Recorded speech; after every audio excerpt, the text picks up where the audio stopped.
Bismillahirrahmanirrahim. Assalamualaikum warahmatullahi wabarakatuh.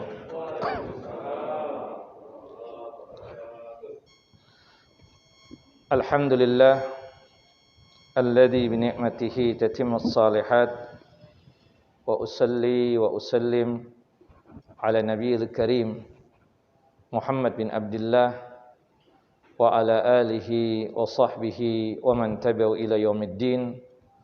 ولقد قال الله تعالى في محكم التنزيل يا أيها الذين آمنوا اتقوا الله حق تقاته ولا تموتن إلا وأنتم مسلمون وبعد وبشرح لي صدري ويسر لي أمري واحلل عقدة من لساني يفقهوا قولي اللهم انفعنا بما علمتنا وعلمنا ما ينفعنا وزدنا علما اللهم إنا نعوذ بك من جهد البلاء ودرك الشقاء وسوء القضاء وشماتة الأعداء اللهم إنا نعوذ بك من زوال نعمتك وفجأة نقمتك وتحول عافيتك وجميع سخطك Allahumma inna na'udzubika minal barasi wal jununi wal juzami wasayyil asqam. Ikhwani wa akhawati fid din, a'azani wa a'azakumullah. Bapak dan Ibu yang selalu dimuliakan oleh Allahu Jalla wa Ala, melanjutkan kajian kita pembahasan tentang amalan ringan yang mengantarkan kita ke dalam jannah dan surganya Allahu Jalla wa Ala. Pada kesempatan yang lalu kita sudah mengambil dua amalan ringan yang mengantarkan kita ke dalam jannah dan surganya Allahu Jalla wa Ala. Yang pertama adalah melaksanakan wudu sebagaimana yang dicontohkan oleh Nabi sallallahu alaihi wasallam. Ketika kita berwudu sesuai dengan apa yang diajarkan oleh Nabi kita Muhammad sallallahu alaihi wasallam, dari membaca bismillah sampai ditutup ya wudu kita tersebut dengan doa wudu, asyhadu an la ilaha illallah wahdahu la syarikalah wa asyhadu anna Muhammadan abduhu wa rasuluh Allahumma ja'alni minat tawwabin wa ja'alni minal mutatahhirin. Kata Nabi kita Muhammad sallallahu alaihi wasallam, yang sanggup untuk berwudu sebagaimana wudu Nabi SAW tadi, maka akan dibukakan 8 pintu surga untuknya, dipersilahkan dia masuk ke dalam jannah dan surga lewat 8 pintu surga tersebut. Kemudian amalan ringan yang kedua yang sudah kita bahas juga adalah melaksanakan salat sunnah wudu. Biasakan habis kita berwudu, jika ada kesempatan, baik itu di pagi hari, di siang hari, di sore hari, bahkan di malam hari, selesai berwudu, pastikan setelahnya tersebut melaksanakan salat sunnah wudu 2 rakaat. Dikenakan dengan salat sunnah wudu 2 rakaat, maka insyaAllah ini sebagai caranya Allahu Jalla Jalaluh untuk menjatuhkan ridha dan rahmatnya atas kita semua, sehingga kita semua dimasukkan ke dalam jannah dan surganya Allahu Jalla wa Ala. Disebutkan di dalam hadis Uqbah bin Amir Al-Juhani radhiyallahu an, anna Rasulullah sallallahu alaihi wasallam qala, bahwasanya Rasulullah sallallahu alaihi wasallam bersabda, ma min ahadin yatawaddau fayuhsinul wudu'a wa yusalli rak'ataini yuqbilu biqalbihi wa wajhihi alaihima illa wajabat lahul jannah. Tidaklah seseorang berwudu dan dia mensempurnakan wudunya, lalu setelah selesai berwudu dia melaksanakan salat sunnah wudu 2 rakaat dengan sepenuh hati dan sepenuh jiwanya, melainkan baginya mendapatkan surganya Allahu Jalla wa Ala. Hadis sahih dikeluarkan oleh Al-Imam Muslim dalam kitab sahih beliau pada nomor hadis 234. Nah, kita masuk pada amalan yang ketiga yang mengantarkan kita ke dalam jannah dan surganya Allahu Jalla wa Ala, yaitu menjawabi azan. Kita tahu bahwasannya azan dan iqamah itu berkaitan erat dengan salat fardu atau salat yang 5 waktu. Salat subuh, zuhur, asar, maghrib dan isya. Ya, azan itu bermanfaat atau fungsinya tersebut sebagai info bahwasannya waktu salat fardu telah hadir atau telah tiba. Sedangkan iqamah sebagai tanda bahwasannya salat fardu atau salat wajib yang 5 waktu ini segera akan dilaksanakan. Azan dan iqamah itu cuma disyariatkan berkaitan dengan salat fardu ini, tidak untuk salat sunnah. Ya, salat sunnah tidak ada azan, tidak ada iqamah. Cuma sebatas adanya azan dan iqamah tersebut di salat wajib saja atau di salat fardu saja. Azan dan iqamah itu cuma sebatas di salat fardu saja, tidak untuk amalan yang lain. Seperti misalnya kita baru dapat anak atau bayi, diadzankan di telinga kanan, diiqamahkan di telinga kiri, ternyata hadisnya ini adalah hadis dhaif. Kalau itu hadis dhaif, berarti bukan sabda Nabi SAW, bukan dari Nabi kita Muhammad SAW. Termasuk juga sebagian mereka menganalogikan, jika sekiranya baru terlahir diazankan dan diiqamahkan, maka nanti waktu meninggal juga seperti itu, diazankan dan diiqamahkan. Ini pun salah. Artinya tidak ada hujjah dan dalil yang menjelaskan hal itu.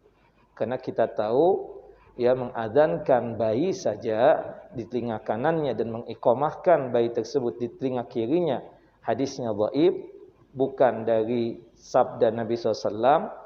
Dan mereka menganalogikan dengan sesuatu yang dhaif, itu tidak bisa. Tidak dibolehkan di dalam syariat ini. Azan, iqamah cuma sebatas salat fardu, tidak untuk yang lainnya.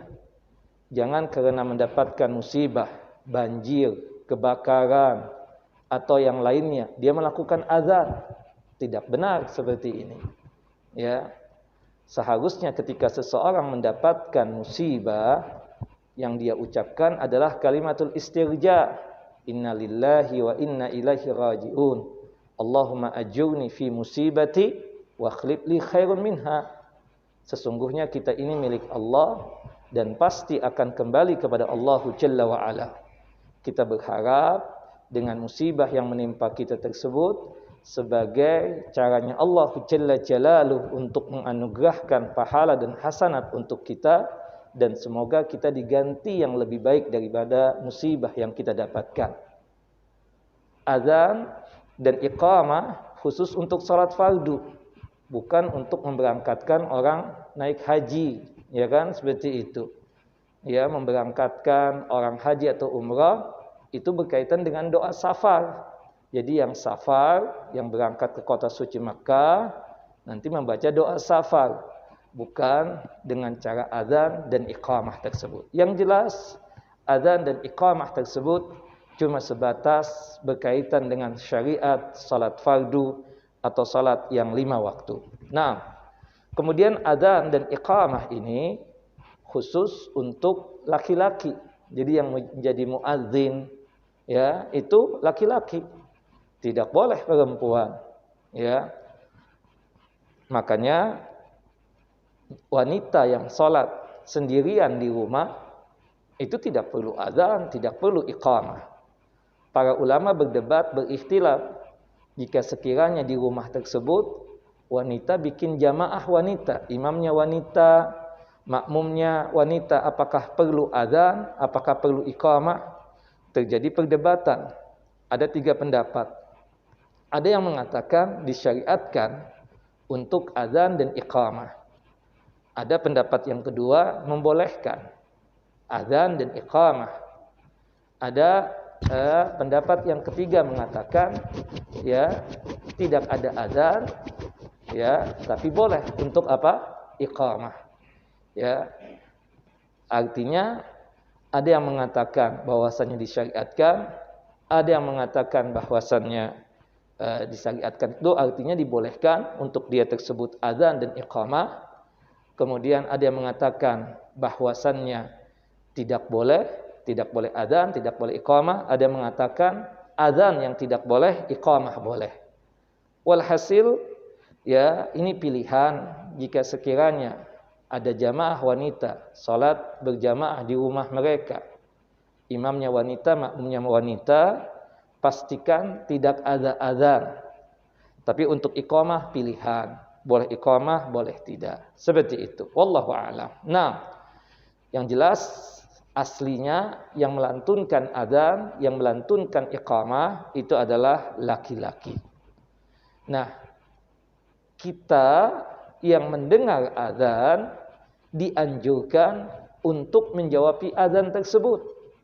Dan pahalanya luar biasa, ya. Jaminannya adalah surga.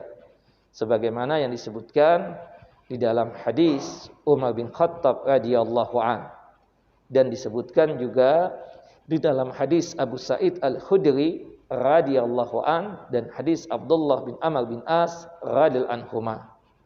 Kata Nabi kita Muhammad sallallahu alaihi wasallam, "Idza sami'tumun nida faqulu misla ma yaqulul muadzin." Apabila kalian mendengar adzan, maka jawabilah adzan tersebut sebagaimana yang dilantunkan oleh muadzin. Dalam riwayat yang lain disebutkan, "Idza sami'tumul muadzin faqulu misla ma yaqul." Apabila kalian mendengar muadzin melantunkan adzannya, maka jawabilah adzannya dia tersebut sebagaimana yang diucapkan oleh muadzin tersebut. Allahu akbar, Allahu akbar. Kita pun menjawab Allahu akbar, Allahu akbar.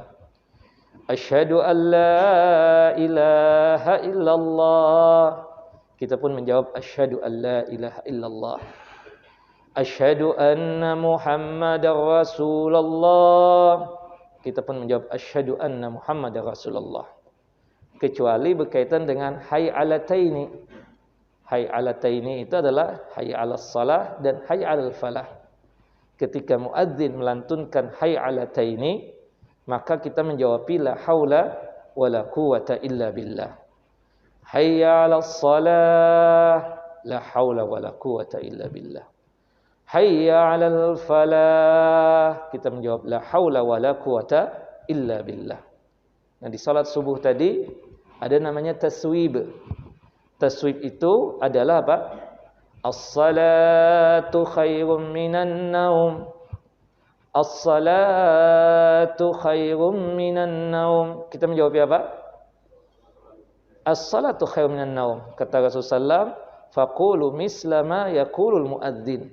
Ucapkanlah sebagaimana yang diucapkan oleh muadzin. Bukan sebagaimana yang kita dengar dari teman-teman kita, saudara sesama muslim, yang mereka menjawab dengan jawaban dengan jawaban yang sifatnya tersebut tidak ada tuntunannya, ya, dengan jawaban sadaqta wa barakta wa syahid bi annaka minasyahidin, ya kan, seperti itu.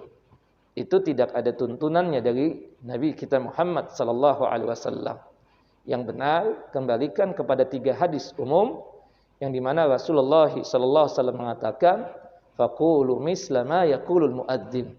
Ucapkanlah sebagaimana yang diucapkan oleh muadzin tersebut. Ketika kita mendengar muadzin melantunkan as-salatu khairum minan naum, kita pun menjawab as-salatu khairum minan naum. Allahu akbar, Allahu akbar, kita pun menjawab Allahu akbar, Allahu akbar. La ilaha illallah, kita pun menjawab la ilaha illallah.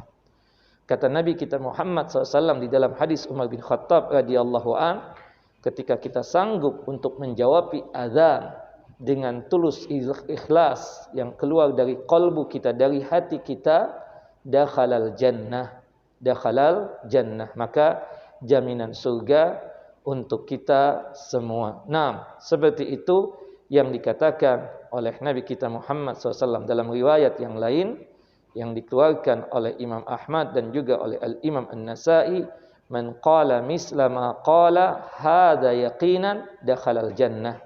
Barang siapa yang mengucapkan seperti yang dilantunkan oleh muadzin dengan penuh keyakinan, maka dia akan masuk jannah. Maka dia tersebut akan dimasukkan ke dalam jannah dan surganya Allahu Jalla wa Ala. Nah, hadis ini sahih ya, dikeluarkan ya oleh Al-Imam Muslim di dalam kitab sahih beliau pada nomor hadis 385, dan hadis ini juga dikeluarkan oleh Al-Imam Abu Daud di dalam kitab Sunan beliau pada nomor hadis 527. Nah, kita yang laki-laki ataupun kita yang perempuan, ketika kita mendengar azan, maka tolong jawabi azan tersebut. Dengan kita menjawabi azan, maka jaminan surga. Kemudian ada kaitannya dengan azan adalah membaca doa. Ya, sebagai tambahan ilmu di dalam doa azan, ya, itu ada 3 tahapan. Tahapan yang pertama adalah ketika muadzin sudah melantunkan 2 kalimat syahadat dalam azannya. Asyhadu an la ilaha illallah. Kita pun menjawab asyhadu an la ilaha illallah. Asyhadu anna Muhammadar Rasulullah. Kita pun menjawab asyhadu anna Muhammadar Rasulullah. Nah, sebelum muadzin mengucapkan hayy 'alataini, kita membaca doa di situ dianjurkan, sebagaimana disebutkan di dalam hadis Sa'ad bin Abi Waqqas radhiyallahu an, yang dimana doanya sebagai berikut: Asyhadu an la ilaha illallah wahdahu la syarikalah wa asyhadu anna Muhammadan abduhu wa rasuluh. Raditu billahi rabban wa bil islami dinan wa bi Muhammadin sallallahu alaihi wasallam rasulan. Jika kita sanggup untuk membaca doa ini setelah muadzin melantunkan 2 kalimat syahadatnya tersebut dalam azan tadi, maka ghufira dzanbuhu kulluh, maka dosa-dosanya akan diampuni oleh Allahu Jalla wa Ala. Naam, hadis ini sahih, dikeluarkan oleh Al-Imam Al-Bukhari dan juga oleh Al-Imam Muslim. Dan ini tahapan yang pertama di dalam doa azan. Ya. Setelah selesai muadzin melantunkan azannya dengan ditandai ucapan kalimatut tauhid la ilaha illallah, kita pun menjawab la ilaha illallah, maka langsung kita bersalawat kepada Nabi SAW. Bersalawatnya kita kepada Nabi SAW setelah azan selesai, ini bagian doa yang kedua yang berkaitan dengan azan. Allahumma salli ala Muhammad wa ala ali Muhammad kama sallaita ala Ibrahim wa ala ali Ibrahim innaka Hamidun Majid. Allahumma barik ala Muhammad wa ala ali Muhammad kama barakta ala Ibrahim wa ala ali Ibrahim innaka Hamidun Majid. Kata Nabi SAW di dalam hadis Abdullah bin Amr bin As radhiyallahu anhuma, jika kita sanggup bersalawat kepada Nabi setelah azan selesai 1 kali, maka dipastikan Allahu Jalla wa Ala bersalawat kepada kita sebanyak 10 kali. Maksud salawatnya Allah kepada kita adalah Allahu Jalla wa Ala memberikan berbagai macam kebaikan kepada kita. Di antara kebaikan yang telah Allahu Jalla wa Ala berikan kepada kita, ketika kita sanggup untuk bersalawat kepada Nabi SAW setelah azan selesai tersebut, adalah diampuni dosa, diberikan rahmat dan kasih sayang Allah kepada kita, termasuk dimudahkan dalam masalah rizki dan nikmat. Kemudian, jika kita sanggup untuk bersalawat kepada Nabi SAW setelah azan selesai 1 kali, maka dipastikan halal syafaatnya Nabi SAW untuk kita. Kata Nabi SAW, halat lahu syafa'ah. Ya, dengan dia bersalawat 1 kali kepadaku setelah azan selesai, maka dihalalkan syafaat atau pembelaan Nabi SAW kepada orang yang sanggup bersalawat kepada Nabi SAW setelah azan selesai. Hadis ini sahih, dikeluarkan oleh Al-Imam Al-Bukhari, kemudian oleh Al-Imam Abu Daud, Tirmidzi, Nasa'i dan juga oleh Al-Imam Ibnu Majah. Naam. Taib.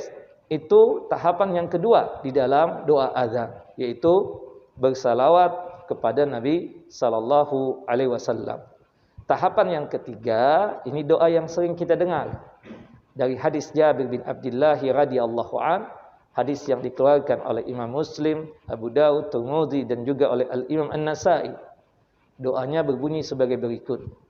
Allahumma rabb hadhihi ad-da'wati tammah was-salatil qa'imah ati Muhammadanil wasilah wal fadilah wa ba'athu maqama mahmudan alladhi wa'adtah. Ketika kita sanggup untuk membaca doa tahapan yang ketiga dari azan ini, maka dikatakan oleh Nabi kita Muhammad SAW, halat lahu syafaati, maka syafaatku aku pastikan, aku berikan kepada dia, halal syafaatku untuk dia. Maka oleh sebab itu Bapak dan Ibu, ya, usahakan ketika selesai menjawab azan, ya, doanya juga jangan dilupakan. Ada 3 tahapan doa tadi. Yang pertama adalah ketika muadzin sudah selesai melantunkan 2 kalimat syahadat dalam adzannya tadi, doanya sebagai berikut: asyhadu an la ilaha illallah wahdahu la syarikalah wa asyhadu anna Muhammadan abduhu wa rasuluh raditu billahi rabban wa bil islami dinan wa bi Muhammadin sallallahu alaihi wasallam rasulan. Ini pengampun dosa. Kemudian setelah adzan selesai, pastikan bersalawat kepada Nabi SAW 1 kali saja, ya. Maka Allah akan memberikan salawatnya kepada kita sebanyak 10 kali. Kemudian sekaligus penghalalan syafaatnya Nabi untuk kita. Ya, kita perlu syafaatnya Nabi nanti di padang mahsyar. Kita tidak bisa mengandalkan sebatas amalan kita, karena kita tidak tahu ini apakah Allah terima amalan kita ataukah tidak. Kita cuma berharap kepada Allah Jalla wa Ala dengan kita beramal penuh ikhlas dan juga sesuai dengan tuntunan dan ajaran Nabi sallallahu alaihi wasallam. Tentunya kita, ya, perlu pendukung. Salah satu pendukung nanti kita di padang mahsyar adalah syafaatnya Nabi kita Muhammad sallallahu alaihi wasallam. Kemudian yang ketiga adalah doa yang semua kita hafal. Allahumma rabb hadhihi da'wati tammah was salatil qa'imah ati Muhammadanil wasilah wal fadilah wa ba'athu maqama mahmudan alladhi wa'attah. Nah, ini pun juga sebagai cara kita untuk mendapatkan syafaatnya Nabi kita Muhammad sallallahu alaihi wasallam. Nah, itu berkaitan dengan doa-doa yang berkaitan dengan, ya, azan. Ada 3 tahapan. Kemudian timbul pertanyaan, Ustadz, apakah muadzin juga menjawab azan? Ada 2 pendapat. Ada yang mengatakan iya, ya, muadzin menjawab azan. Pendapat yang kedua mengatakan tidak. Pendapat yang kedua inilah pendapat yang benar. Muadzin tidak disuruh untuk menjawab azannya sendiri. Yang disuruh untuk menjawab azan adalah kita yang tidak menjadi muadzin tersebut, yang tidak melantunkan azan tadi. Seperti itu yang dikatakan oleh Nabi kita Muhammad sallallahu alaihi wasallam, "Idza sami'tumul muadzin," apabila kalian mendengar muadzin melantunkan azannya. Yang disuruh siapa? Kita. Faqulu misla ma yaqul. Ucapkanlah sebagaimana yang diucapkan oleh muadzin.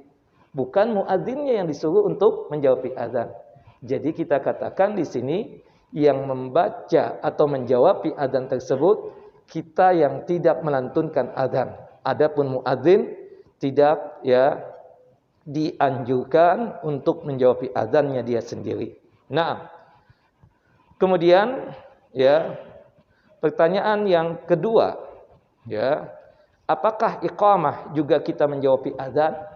Maksudnya menjawab iqamah, apakah kedudukannya sama seperti azan? Ada 2 pendapat juga. Ada yang mengatakan kalau muadzin melantunkan iqamah, kita yang mau sholat berjamaah itu juga menjawab iqamahnya si muadzin tadi itu. Pendapat yang kedua mengatakan bahwasannya yang diperintahkan oleh Nabi SAW itu cuma sebatas azan, tidak berkaitan dengan iqamah. Nah, pendapat yang kedua ini kuat ya. Kenapa? Berdasarkan athar dari Utsman bin Affan. Utsman bin Affan antara azan dan iqamah itu pernah memberikan wejangan kepada para sahabatnya. Setelah selesai memberikan wejangan, terdengar muadzin melantunkan iqamah. Utsman bin Affan ya tidak menjawab iqamah tersebut, menunjukkan bahwasannya untuk yang kita jawabi itu yang ada jaminan surga tadi sebatas azan saja, tidak ya iqamah.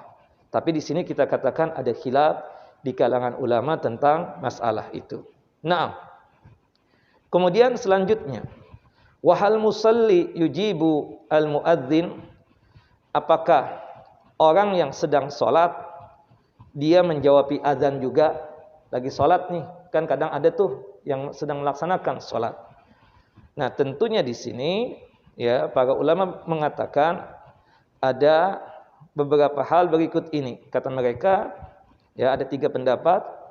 Yang pertama, yujibuhu idza kana fin nafal duna fardhi. Kalau sekiranya itu salat sunnah, maka jawabi azan tersebut, tapi tidak salat wajib. Pendapat yang kedua mengatakan yujibu mutlaqan sawaan kana fi naflin aw fardin. Ya, dijawabi azan tersebut baik itu salat wajib ataupun salat sunnah. Pendapat yang ketiga, ini pendapat mayoritas ulama, ketika sedang salat baik itu salat wajib ataupun salat sunnah, maka tidak menjawabi sama sekali. La yujibuhu in kana yusalli mutlaqan. Artinya apa? Kita yang sedang salat, terutama biasanya kan salat sunnah. Kalau salat wajib sih belum masuk kita, karena azannya baru datang kan, seperti itu. Kita masuk ke masjid ini entah mengerjakan tahiyatul masjid atau mungkin salat sunnah wudu, tahu-tahu terdengar azan. Maka yang dianjurkan itu tetap salat, tidak perlu di dalam salatnya dia sambil menjawab azan. Nah, itu pendapat yang rajih. Kenapa? Karena ibadah salat itu kita disibukkan dengan ibadah salat saja. Jangan disibukkan dengan ibadah yang lainnya. Nah, kemudian selanjutnya, jika dia sudah sholat, misalnya musafir, kita tahu salah satu rukhsah keringanan bagi musafir adalah menjamak sholat. Kita tahu musafir itu selain mengqashar itu artinya meringkas. Sholat yang 4 jadi 2 rakaat, sekaligus juga dia dibolehkan menggabungkan 2 sholat dalam waktu yang satu. Misalnya paket jamak itu kan ada 2. Pertama zuhur asar, yang kedua maghrib dan isya. Nah, kemudian jamak kan terbagi menjadi 2 lagi. Ada jamak takdim, ada jamak takhir. Jamak takdim itu salat yang kedua dimajukan pelaksanaannya di salat yang pertama. Seperti misalnya zuhur asar. Zuhur asar itu salat yang pertama. Zuhur itu salat yang pertama. Asar itu salat yang kedua. Kemudian kita melakukan jamak takdim. Salat asar kita kerjakan di waktu ya zuhur. Zuhur dulu baru asar. Namanya jamak apa? Takdim. Ataupun jamak takhir, salat yang pertama kita undur pelaksanaannya di waktu asar. Ya, tetap zuhur dulu baru asar. Namanya jamak takhir. Nah, misalnya kita sudah jamak takdim nih, berhubung kita musafir. Ya, sudah mengerjakan salat zuhur sekaligus sudah mengerjakan salat asar. Kemudian kita masih berada di daerah tersebut. Terdengarlah adzan asar. Kita kan berhubung musafir, sudah salat tadi jamak, ya, jamak zuhur sekaligus asar, kan seperti itu. Nah, kita yang sudah salat asar ini karena musafir tadi, karena sudah jamak, apakah ketika dilantunkan adzan salat asar, apakah menjawabi adzan? Karena kan menjawabi adzan tersebut, apakah khusus untuk orang yang melaksanakan salat, ataukah umum untuk orang yang tidak salat juga, seperti perempuan haid misalnya kan? Apakah perempuan haid menjawabi adzan juga? Nah, ini ada 2 pendapat. Ada yang mengatakan bahwasannya Ya, tidak perlu lagi untuk menjawabi. Kenapa? Karena dia sudah sholat. Ya, dia sudah sholat karena yang adzan itu fungsinya untuk mengajak orang melaksanakan ibadah sholat. Kemudian ada yang mengatakan yujibul, ya, tetap menjawabi walau kana shalla, walaupun dia tersebut sudah melaksanakan ibadah sholat. Nah, pendapat yang kedua ini pendapat yang rajih, pendapat yang benar.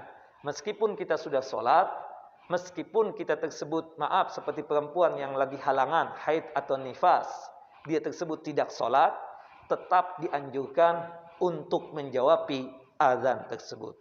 Wallahu a'lamu bissawab. Naam. Kemudian selanjutnya, Bapak dan Ibu yang dimuliakan oleh Allahu Jalla wa Ala, ya, berkaitan tentang azan juga. Ya. Pertanyaan, apakah boleh kita tersebut menjawab azan lewat radio atau lewat televisi? Secara umum, kita menjawab azan tersebut di masjid yang ada di sekitar rumah kita. Bukan begitu? Naam. Boleh kita tersebut menjawab azan, ya, boleh kita menjawab azan tersebut lewat radio atau televisi jika sekiranya, ya, di tempat kita tersebut atau di komplek kita tersebut tidak ada masjid. Yang kedua, boleh kita menjawab azan lewat radio atau televisi tersebut, atau mungkin kita men-set handphone kita sesuai dengan waktu azan yang ada di tempat kita atau di daerah kita.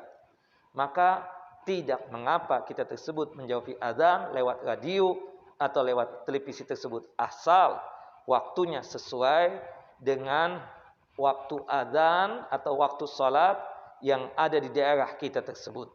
Nah, itu pendapat yang rajih. Wallahu a'lamu bissawab. Nah, kemudian selanjutnya berkaitan tentang azan juga serta berkaitan dengan iqamah. Setelah selesai, ya, azan, usahakan jangan langsung iqamah, apalagi kondisi kita mukim, kecuali kalau musafir. Karena fungsi daripada ketika kita jamak dan qasar itu, kenapa Rasulullah ketika safar, ya, beliau tidak mengerjakan qobliyah dan ba'diyah kecuali qobliyah subuh, karena di situ ada qasar dan ada jamak.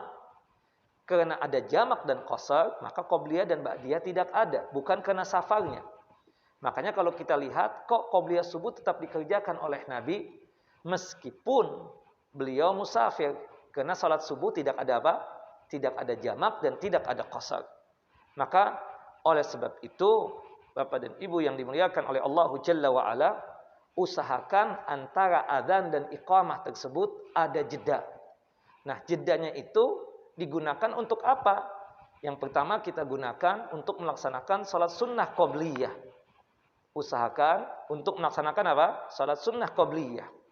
Karena kita dapatkan di daerah kita juga, tempat kita mukim, dia mengatakan ini tidak rawatib kok. Rawatib itu maksudnya salat sunnah yang rutin dikerjakan oleh Nabi SAW. Ya, terlepas rawatib atau bukan, tapi ini salat sunnah yang dianjurkan oleh Nabi SAW. Yang kedua, adab etikanya, ya, antara azan dan iqamah tersebut hendaknya ada jeda ketika kita tersebut apa? Mukim, seperti itu. Jangan langsung. Ya, selain menunggu jamaah yang datang ke masjid, yang kedua juga memberikan kesempatan orang untuk mengerjakan salat sunnah qobliyah. Yang ketiga, memberikan kesempatan untuk orang untuk berdoa. Karena doa antara azan dan iqamah tersebut diijabah dan dikabulkan oleh Allah Jalla Jalaluh. Dan seluruh salat wajib itu ada qobliyahnya. Salat subuh qobliyahnya 2 rakaat. Kata Nabi kita Muhammad SAW, rak'ata al-fajri khairun minad dunya fiha. 2 rakaat qobliyah subuh itu lebih bagus daripada dunia dan seisinya. Artinya jangan sampai ditinggal. Yang kedua qobliyah zuhur 4 rakaat. Subhanallah, kalau antum sanggup mengerjakan qobliyah zuhur 4 rakaat, kemudian ba'diyah zuhur 4 rakaat, maka apa? Jaminannya surga. man hafadha ala arba'i raka'atin qabla adh-dhuhr wa arba'in ba'daha haruma an-nar atau haramallahu alaihi an-nar. Barang siapa yang sanggup mengerjakan qabliyah zuhur 4 rakaat dan ba'diyah zuhur 4 rakaat, maka Allah mengharamkan siksa api neraka buat dia. Termasuk qabliyah asar juga ada qabliyahnya 4 rakaat berdasarkan hadis dari Ali bin Abi Thalib dan Abdullah ibnu Umar. Dalam hadis Abdullah ibnu Umar disebutkan rahimahallahu mra'an shalla arba'an qabla al-asr. Semoga Allah memberikan rahmat dan kasih sayangnya kepada orang yang sanggup untuk mengerjakan qabliyah asar 4 rakaat. Meskipun bukan salat sunnah rawatib. Termasuk qabliyah maghrib 2 rakaat, qabliyah isya 2 rakaat. Jangan sampai ditinggalkan. Ini sunnahnya. Kalau kita mukim itu, ya terutama di masjid kita, jangan sampai azan langsung iqamah. Ya, usahakan kerjakan dulu qabliyahnya. Kalau ada kesempatan untuk mengerjakan doa, karena doa antara adzan dan iqamah tersebut mustajab. Sebagaimana disebutkan di dalam hadis Anas bin Malik radhiyallahu an, ad-du'a bainal adzan wal iqamah la yurad. Bahwasanya doa antara adzan dan iqamah tersebut tidaklah ditolak. Naam, usahakan berdoa antara adzan dan iqamah tersebut. Seperti itu yang dituntunkan dan diajarkan oleh Nabi kita Muhammad sallallahu alaihi wasallam. Nah, kemudian selanjutnya, Bapak dan Ibu yang dimuliakan oleh Allahu Jalla wa Ala, ya, di sini ada tambahan ilmu masih berkaitan tentang seputar azan dan iqamah. Ini sekedar tambahan saja. Kalau kita sedang sholat sunnah, tahu-tahu terdengar iqamah, batalkan sholat ataukah teruskan sholat? Para ulama ya sepakat, jika sekiranya dia belum dapat 1 rakaat, kapan kita mendapatkan 1 rakaat dari ibadah sholat kita tersebut? Ketika kita ruku. Ketika kita ruku dapat 1 rakaat. Nah, artinya pas kita melaksanakan ibadah sholat, baru baca Al-Fatihah, belum ruku nih, ya. Tahu-tahu terdengar iqamah, berarti kita belum dapat 1 rakaat, ya. Maka sepakat ulama hendaknya dibatalkan. Berdasarkan hadis dari Abu Hurairah radhiyallahu an, semoga Allah Jalla wa Ala meridhai beliau, idza uqimatus shalah fala salata illal maktubah. Jika sudah dikumandangkan iqamatus salat, maka tidak ada salat sunnah lagi kecuali salat wajib yang akan dilaksanakan. Dengan catatan belum mendapatkan 1 rakaat. Tapi yang menjadi perdebatan ulama, jika sudah mendapatkan 1 rakaat, batalkan atau tidak? Ketika dikumandangkan iqamah, ada 2 pendapat. Pendapat yang pertama, batalkan. Meskipun sudah dapat 1 rakaat, meskipun mau selesai sekalipun. Berdasarkan hadis yang umum tadi. Hadis dari Abu Hurairah radhiyallahu an, idza uqimatus shalah fala salata illal maktubah. Jika sudah dikumandangkan iqamatus salat, maka tidak ada salat sunnah lagi, ya, kecuali salat wajib yang akan dilaksanakan. Pendapat yang kedua, tidak dibatalkan. Berhubung dia tersebut sudah mendapatkan 1 rakaat, maka teruskan rakaat yang sisa. Jangan dibatalkan dengan bacaan yang cepat, kata para ulama tersebut. Nah, pendapat yang kedua inilah yang rajih. Artinya kalau kita mendapatkan 1 rakaat dari sholat sunnah, seperti qobliyah misalnya, ya, teruskan saja sholatnya. Teruskan saja sholatnya tersebut meskipun sudah dikumandangkan iqamatus sholat. Seperti itu. Nah, jadi ya ini wanti-wanti saja. Kalau dikumandangkan iqamah, kalau sekiranya belum mendapatkan 1 rakaat, maka kita katakan batalkan. Tapi kalau sekiranya kita katakan sudah mendapatkan 1 rakaat, meskipun ada khilaf di kalangan para ulama, Jika ada iqamatus salat, maka pendapat yang rajih, pendapat yang benar bahwasannya ya tidak dibatalkan, teruskan salatnya dengan bacaan yang cepat. Seperti itu. Wallahu a'lamu bissawab.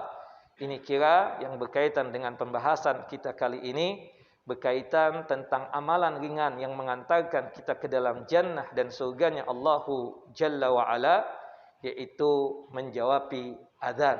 Semoga Allahu Jalla wa'ala selalu memberikan hidayah dan petunjuknya atas kita semua, sehingga kita mudah untuk melaksanakan amalan yang satu ini.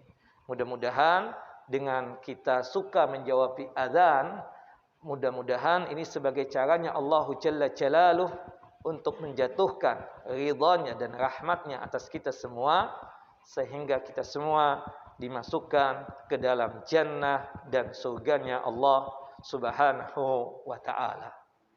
Wallahu a'lam. Baik, tinggal 10 menit lagi. Ada pertanyaan Bapak-bapak? Ya. Waalaikumsalam warahmatullahi wabarakatuh.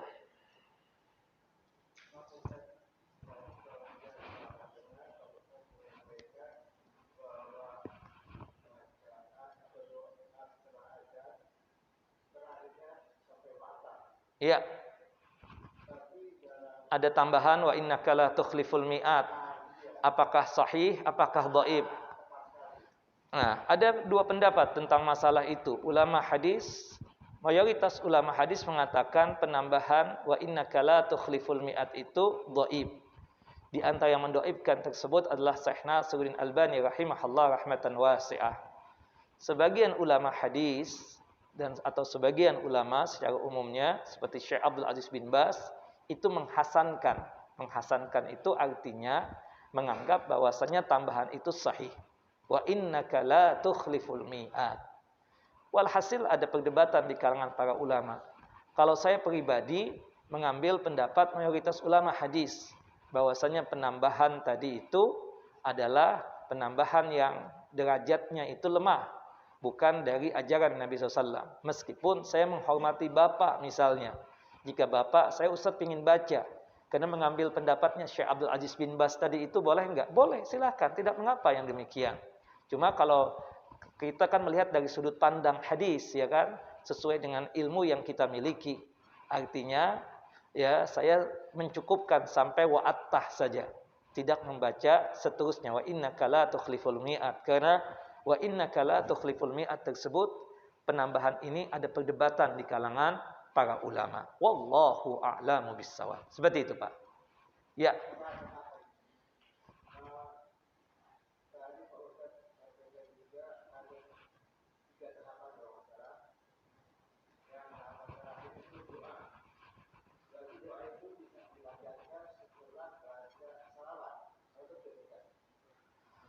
Berkaitan dengan masalah untuk doa azan 3 tahapan.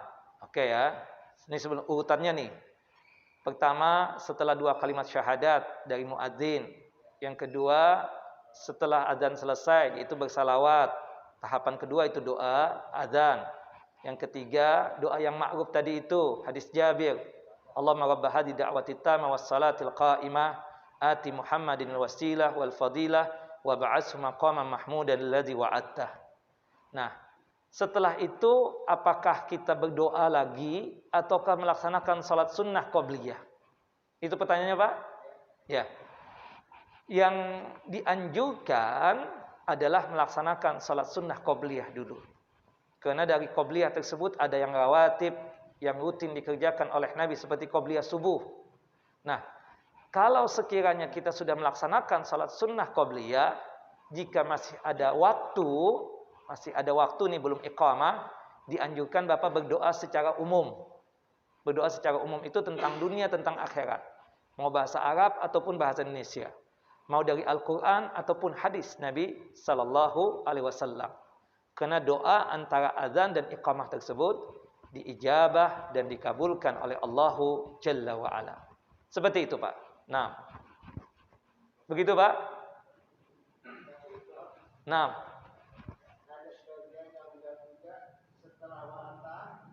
langsung doa. Ya. Artinya qobliyahnya kapan?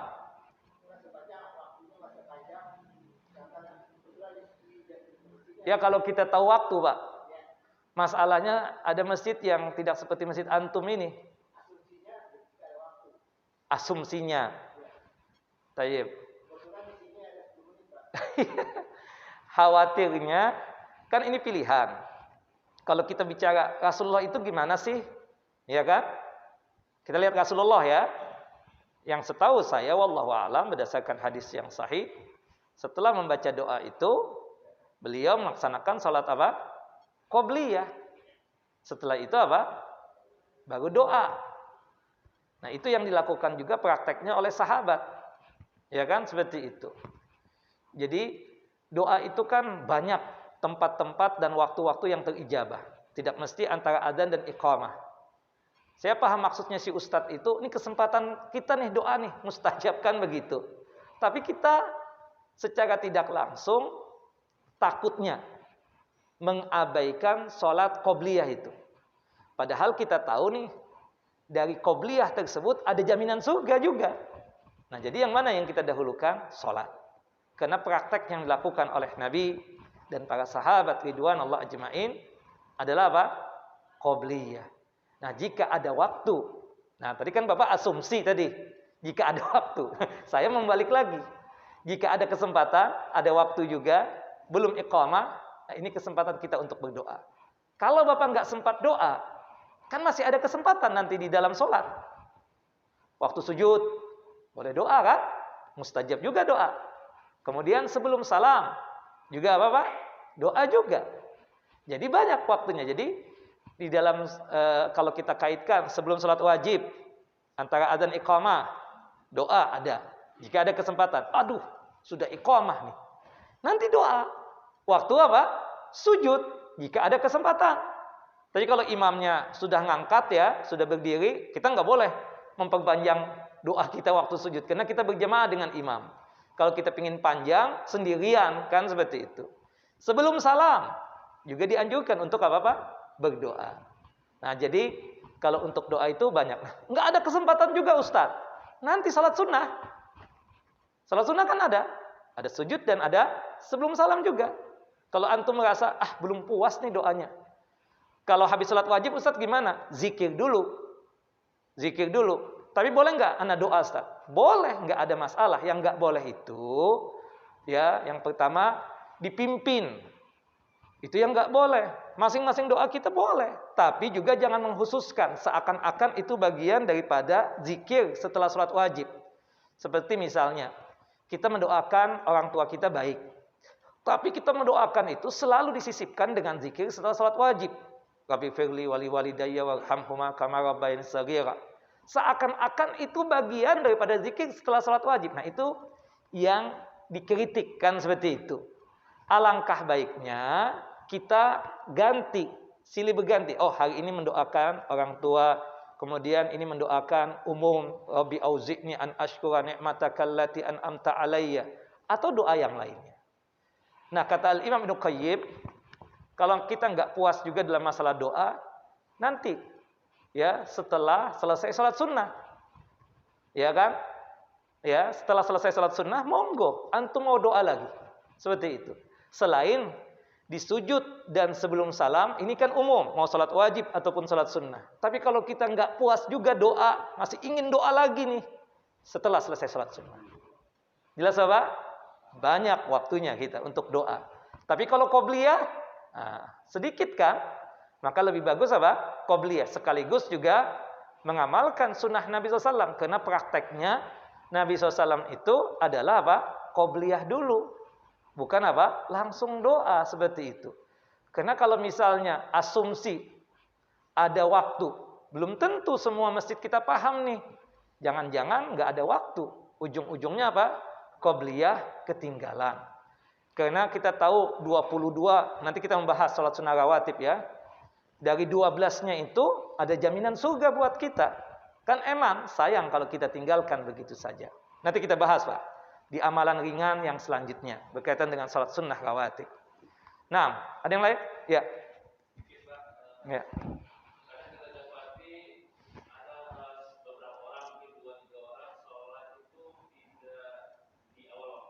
Nah,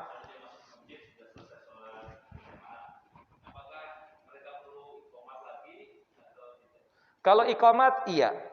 Tapi kalau dia pingin adzan, ya boleh. Tapi lebih bagusnya iqamah saja. Nah, karena adzannya sudah diwakili oleh masjid ini tadi. Misalnya nih, kita terlambat deh masuk ke masjid ini, ternyata sudah selesai jamaahnya. Nah, kita kebetulan beberapa orang, Pak, kita jamaah deh. Oke Ustadz, antum qomat deh. Qomat aja lebih bagus. Kenapa? Adzannya sudah diwakili oleh muadzin yang ada di masjid ini tadi. Seperti itu. Wallahu a'lam. Termasuk di rumah kita. Kita sama istri kita berjamaah. Iqamah saja. Adzannya Ustadz sudah diwakili oleh masjid. Tapi kalau saya ingin adzan boleh enggak? Boleh, enggak ada masalah seperti itu. Cuma kalau cuma mencukupkan dengan iqamah tidak mengapa. Selama di situ ada laki-laki dianjurkan untuk apa? Iqamah. Tapi kalau enggak ada laki-laki, enggak ada adzan, enggak ada iqamah. Wallahu a'lam. Ya, Pak.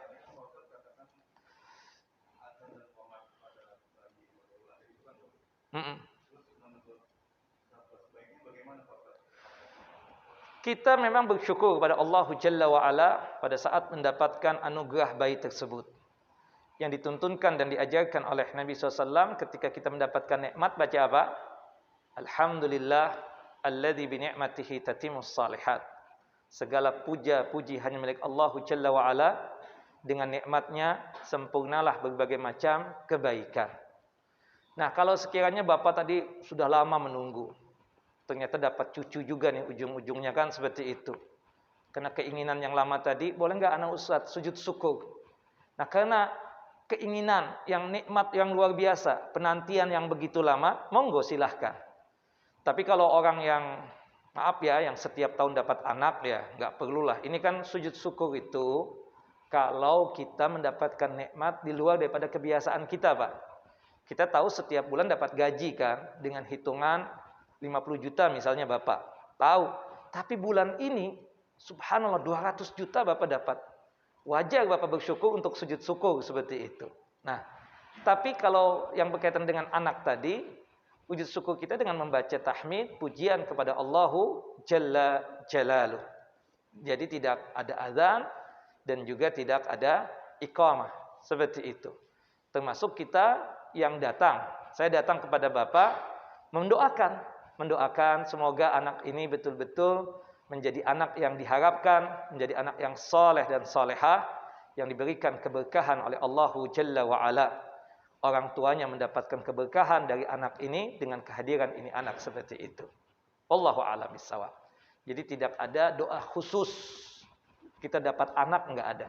Berkaitan dengan nikmat yang umum tadi, boleh kita baca doa alhamdulillah alladzi bi ni'matihi tatimmus shalihat. Segala puji hanya milik Allah Jalla wa Ala, dengan nikmatnya sempurnalah berbagai macam kebaikan. Adapun tentang azan di telinga kanannya, adapun tentang iqamah di telinga kirinya, ternyata hadisnya apa? Dhaif. Kalau dhaif tersebut tidak bisa dijadikan sebagai hujjah dan tidak bisa untuk kita amalkan. Wallahu a'lamu bissawab. Ini kira yang bisa disampaikan. Insyaallah kita lanjut bulan depan berkaitan tentang amalan ringan yang mengantarkan kita ke dalam jannah dan surganya Allahu Jalla wa Ala.